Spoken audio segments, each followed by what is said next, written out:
সারদা সত্য জননী। ঋতেন্দ্র কৃষ্ণ ভট্টাচার্য। পত্রিকার ৮৮তম বর্ষ, তৃতীয় সংখ্যা। আজকের মানব সভ্যতা পরিচালন বিজ্ঞানের উপর নির্ভরশীল। পরিচালন বিজ্ঞানের প্রবক্তা আমেরিকা।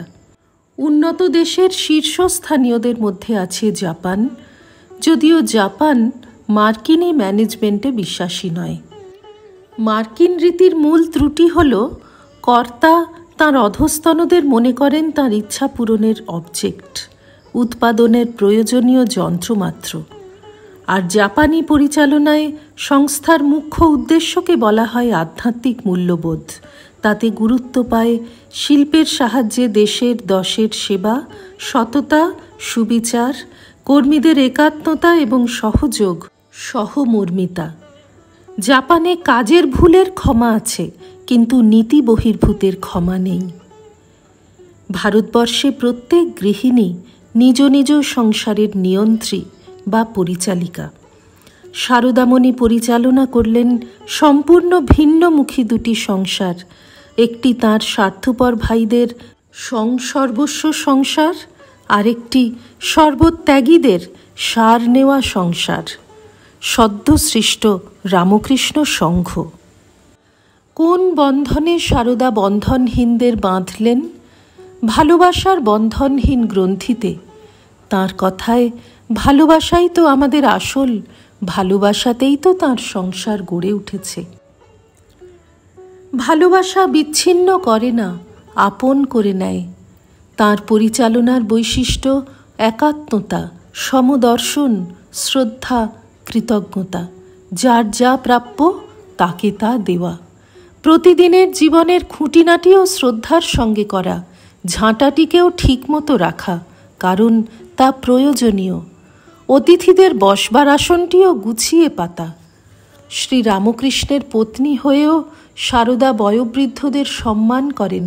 রাধুকে বলেন অব্রাহ্মণকে প্রণাম করতে।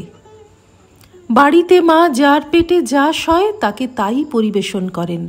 সারদা পদস্খলিত গ্রাম্য যুবককে তাঁর কাছে আসতে বারণ করেন না। কিন্তু সন্ন্যাস জীবনে নীতির ত্রুটি হলে তিনি নির্দয়। তিনি সকলের সহযোগিতায় কাজ করেন। রত্ন ভাই কেলের কথা শোনেন, রাধুর তত্ত্ব পাঠানোয় নলিনীদের মতামত নেন। কর্মের এই কৌশলে কালীমামা গোলমাল করেন না। রাধুর তত্ত্ব ঠিকমতো যায়, নলিনী দিদি অনর্থ বাঁধান না। পরিচালন নীতিতে শ্রীমা সারদার সূত্র, যা কিছু করো না কেন সকলকে একটু মান দিয়ে পরামর্শ শুনতে হয় বইকি। একটু আলগা দিয়ে সব দিক দূরে দূরে লক্ষ্য করতে হয়, যাতে বেশি কিছু খারাপ না হয়। সারদা পরিচালনা করতেন সেবার দৃষ্টিভঙ্গি নিয়ে। সেবার মনোভাব মানুষকে নিরহংকার করে, সৎ রাখে। তিনি তো জগৎকে আপন করে নিয়েছেন, তাই তাঁর দৃষ্টিভঙ্গিতে দ্রষ্টা দৃশ্য দ্বন্দ্ব সম্পূর্ণ অপসারিত। তিনি দৃশ্যের মধ্যে দ্রষ্টাকে দেখেন। দৃশ্যের মধ্যে দ্রষ্টাকে দেখতে পাওয়া আধ্যাত্মিক উৎকর্ষ। সারদার পরিচালন বিজ্ঞান অধ্যাত্মবোধে সম্পৃক্ত। জগৎকে আপনার করে নিতে শেখো, কেউ পর নয়, জগৎ তোমার।